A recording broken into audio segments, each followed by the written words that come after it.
Hi friends, ரொம்ப நாளாச்சு உங்களை சந்திச்சு. மீண்டும் உங்களை சந்திக்க வேண்டிய தேவனுக்கு ஸ்தோத்திரம். ரெண்டாவது உங்களுக்கும் ஸ்தோத்திரம். நான் இன்னைக்கு என்ன அப்படின்னு பாத்தீங்கன்னா, சுவிசேஷம் அப்படின்றத பத்தி நம்ம பேசிக்கிட்டு இருக்கிறோம். அதை தொடர்ந்து பார்க்கலாம் அப்படின்னு சொல்லியிருந்தோம். அதனால எத்தனை நாள் விடுபட்டாலும் நம்ம தொடர்ந்து அதை சந்திக்கலாம். ஆமென். அப்போ சுவிசேஷம்னா என்ன அப்படின்னு பாத்தீங்கன்னா, சங்கீதத்துல 92வது அதிகாரத்துல எப்படி போட்டிருக்கு அப்படின்னா, ரட்சிப்பை சுவிசேஷமா என்ன பண்ணணுமா அறிவிக்கணும் அப்படின்னு சொல்லி வசனம் சொல்லுது. ரட்சிப்பை என்ன பண்ணணுமா சுவிசேஷமாய் அறிவிக்கணும் அப்படின்னு சொல்லுது. அதே போல ஏசாயா தீர்க்கதரிசி என்ன சொல்றாரு அப்படின்னு பாத்தீங்கன்னா, அவர் சமாதானத்தை கூறி என்ன சமாதானத்தை கூறுங்க, அதுக்கப்புறம் நட்காரியங்களை சுவிசேஷமா அறிவிங்க, ரட்சிப்பை பிரசித்தப்படுத்துங்க அப்படின்னு சொல்லி சொல்றாரு. அப்போ ரட்சிப்பு அப்படின்னா நம்ம மத்திய எழுத சுவிசேஷத்துல நம்ம வாசிக்கிறோம். நான் வசனத்தை டக்கு டக்குன்னு சொல்லல, உங்களுக்கு சொல்ற வசனம் பூரா உங்களுக்கு தெரியும் நினைக்கிறேன். அதனால நீங்க நோட் பண்ணி பாருங்க, என்ன வசனம் நீங்களே கொஞ்சம் தொடர்ந்து பாருங்க.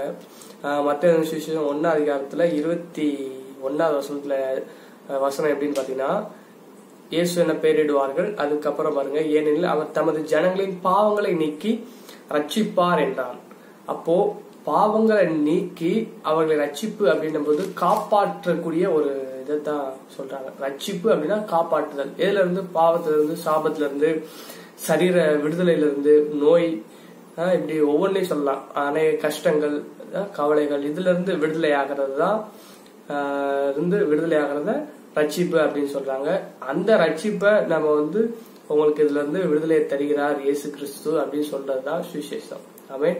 அப்போ இதுல நல்ல காரியங்களை எப்படி அப்படின்னு நீங்க அப்படி நல்ல காரியங்களை என்ன பண்ணுங்க சொல்லுங்க அப்படின்னா, இயேசு கிறிஸ்து செய்த நல்ல காரியங்களை எல்லாவற்றையும் நீங்க சொல்லி மக்களை நீங்க என்ன பண்ணுங்க, உங்கள் பக்கம், அதாவது கிறிஸ்துவுக்கு நேராக நீங்கள் திருப்புங்கள். ஆமென்.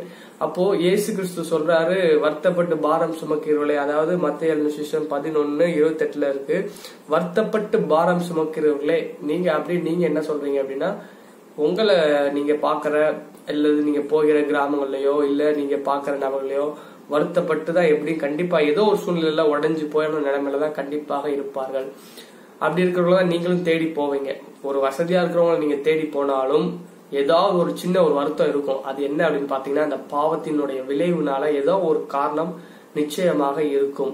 அப்போ அந்த பாவத்துல இருந்து அவங்களை விடுவிக்கணும்னு போது இப்ப இயேசு கிறிஸ்து என்ன சொல்றாருன்னா, நீங்க எல்லோரும் என்னிடத்தில் வாருங்கள், நான் உங்களுக்கு இளைப்பாறுதல் தருவேன். அப்ப நீங்களும் அதே சொல்லுங்க.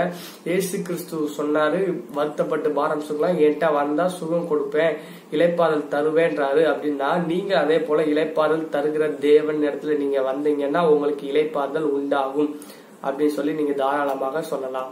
அப்போ உங்களுக்கு இளைப்பாறுதல் நிச்சயமாக உண்டாகும். ஆமென்.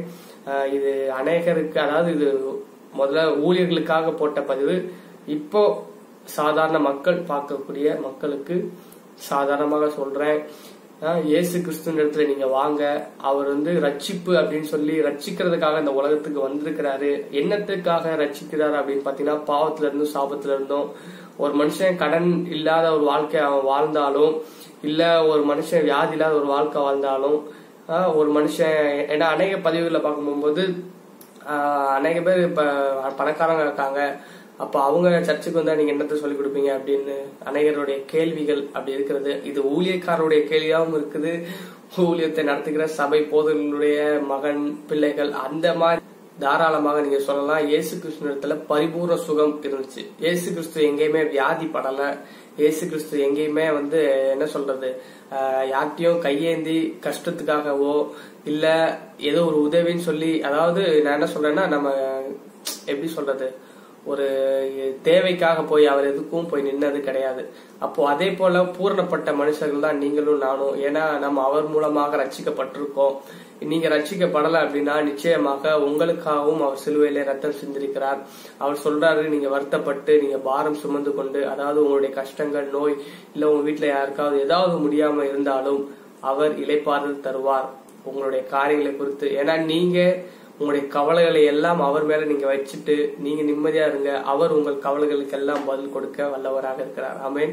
அதனால தொடர்ந்து தேவனுடைய வார்த்தைக்கு நேராய் நாம் கடந்து செல்வோம். இந்த வார்த்தை நம்முடைய வாழ்க்கையை மாற்றும். இந்த வார்த்தை அநேகரை உயிர்ப்பிக்கும். ஏன்னா தேவனுடைய வார்த்தையானது இருபுறமும் கருக்குள்ள பட்டயம். அதே போல தேவனுடைய வார்த்தையானது ஜீவன் உள்ளதாயும் வல்லமை உள்ளதாயும் இருக்கிறது. அப்போ இந்த வார்த்தை உங்களுடைய வாழ்க்கையில கடந்து செல்லும் பொழுது, அந்த வார்த்தை உங்களுக்கு இருதயத்துக்குள்ள இருக்கும் பொழுது, நீங்க படிக்கும் பொழுது, நீங்க அதை பார்க்கும் பொழுது நிறைய அற்புதங்கள் உங்க வீட்லயும் நடக்கும். அதனால தயவு செய்து வார்த்தைக்கு செவி கொடுங்கள். வார்த்தை உங்களை அதிகமாக விடுதலை செய்யட்டும். ஆமென். அதனால நீங்க தயவு செய்து எதை குறித்தும் கவலைப்படாதீங்க. எவ்வளவு பெரிய பிரச்சனைகள், போராட்டங்கள் உங்க சரீரத்துல வந்தாலும் நீங்க அதுல இருந்து நீங்க விடுதலை பெறுவீர்கள். ஆமென்.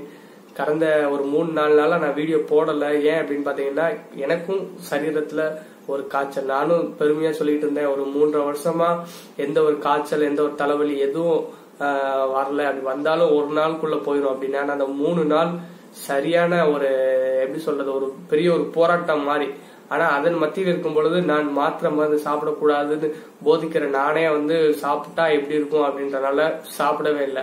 அப்ப அநேகர் என்ன சொல்றாங்க, இதெல்லாம் பொய் பித்தலாட்டம் அப்படின்றாங்க. ஆனா அது நீங்க என்னுடைய தாய் தகப்பன்ட்ட, அதே போல என் வீட்டுல இருக்கிற பாட்டிட்ட, என்னோட அக்காட்ட, அதே போல என் வீட்டுல சுத்தி இருக்கிறவங்க கிட்ட நீங்க கேட்டு பாத்தீங்க, எங்க சொந்த பந்தத்துல நீங்க கேட்டு பாத்தீங்கன்னா தான் உங்களுக்கு தெரியும். என்னுடைய விசுவாசம், நான் பாக்குற விதம், தேவனை பாக்குற விதம், நான் எனக்கும் தேவனுக்குள்ள உறவு, நானும் என்னுடைய வேதத்துக்கும் உள்ள அந்த முக்கியத்துவம் கொடுக்கறது எல்லாமே வேற. நீங்களும் தேவனும் பாக்குற விதம் வேற.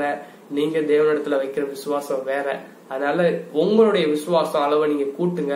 ஒரு மாத்திரை குணமாக்கும் அப்படின்னா, அந்த மாத்திரைக்கு நம்ம முக்கியத்துவம் கொடுக்கணும் அப்படின்னா, நம்ம இயேசு கிறிஸ்துவிட்ட இருந்து நம்ம இந்த வார்த்தை என்னை ஜீவனா மாத்தும், விசுவாசித்தால் பிழைப்பான் நீதிமான் அப்படின்னு சொல்லி இருக்கு. அப்போ ஒரு மனுஷன் பிழைக்கிறான், நீதிமானா இருந்தா பிழைப்பான் அப்படின்ட்டு விசுவாசிக்கும் போது, அப்போ நம்ம ஏன் விசுவாசிக்காம மாத்திரை எடுக்க போறோம்? அதான் அநேக அந்த மாதிரி சில நீங்க எடுத்தாலும் தப்பு இல்ல, எடுக்கணும் அப்படின்றதும் கிடையாது, எடுக்காம இருக்கணும் அப்படின்றதெல்லாம் கிடையாது.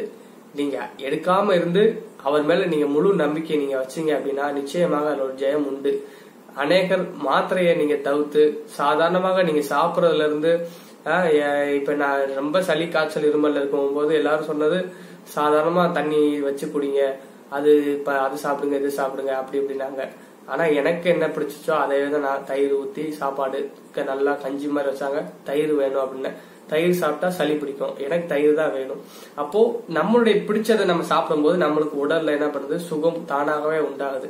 அப்போ நான் நம்பின தெய்வனும் சரி, எனக்கு பிடிச்சதும் சரி செய்யும் போது எந்த ஒரு தடையும் இல்லாம நீட்டா முடிஞ்சிருச்சு. அப்போ நம்முடைய வாழ்க்கையில என்ன தீர்மானிக்கிறோமோ அது நிச்சயமாக அவர் நிறைவேற்றி வைப்பார். எவ்வளவு பிரச்சனைகளா இருந்தாலும் சரி, நிச்சயமாக ஒரு பெரிய மாற்றம் உங்களுக்கு உண்டாகும். ஆமென். God bless you. கர்த்தர் தாமே உங்களை ஆசீர்வதிப்பாராக. ஆமென்.